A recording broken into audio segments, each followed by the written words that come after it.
To create an Excel document, launch the app and opt for New. You will find many templates to cater to various needs.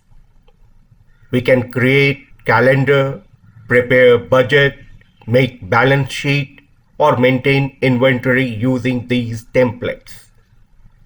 But for now, let us open a blank workbook. We are already familiar with most of the features and interface of Excel. Excel lets us input data manually or even autofills certain data for us. Let us type in January manually in cell A1. Then grab the node that appears on the right bottom of the cell and pull it down to A12.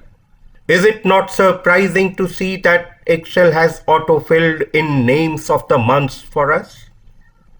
We have got our first set of data using both manual and auto modes. Now how about preparing a mark sheet for our tutorials? You may have got 35 marks in physics, 38 marks in chemistry, and 32 marks in biology for the month of January. Will it not be good to specify the subjects in the column header? Unfortunately, we did not leave space for it. So now to make space, let us insert a row at the top and enter physics, chemistry, and biology in the relative columns.